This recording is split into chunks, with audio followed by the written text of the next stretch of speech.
Sveiki, aš esu Rimantas Dudonis.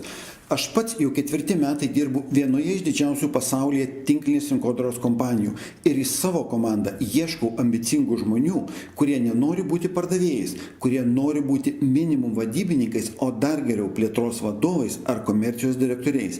Bet pradžioje apie visas galimybės trumpai. Pirmoji galimybė – tai būti kompanijos klientu ir pirkti aukščiausios kokybės produkciją didmeninėmis kainomis internetinėje parduotuvėje, tai yra būti pirkėju. Mažmeninės prekybos tinkluose šios produkcijos nenusipirksite, galite būti tikri.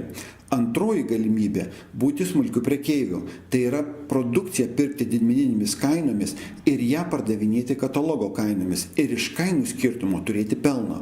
Trečioji galimybė – būti smulkiu verslininku, tai yra ieškoti smulkių prekeivių, jiems paaiškinti apie galimybę užsidirbti, apie produkcijos naudą ir parodyti, kur ir kaip tą produkciją galima įsigyti ir kaip ją parduoti.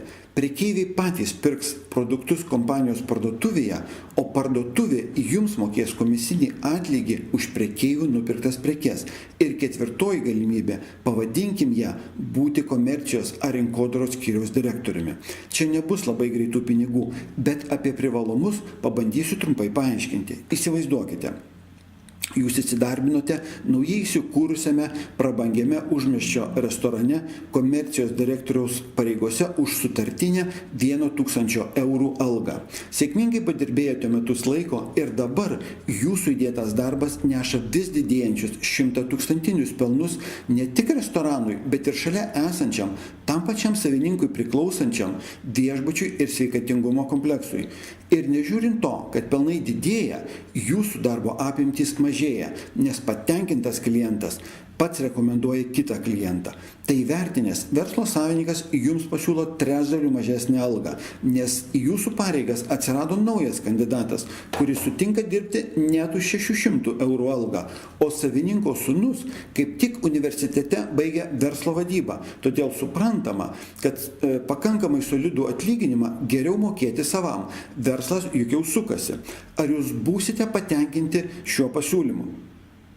O jeigu nuo pat pradžių jums būtų pasiūlyta neterminuota darbo sutartis su procentais išreikšto atlyginimu ir papildomais procentais už sėkmingą darbą, ir šiai dienai tai jau sudarytų 2000 eurų atlyginimą, kurį sutarties variantą pasirinktumėt?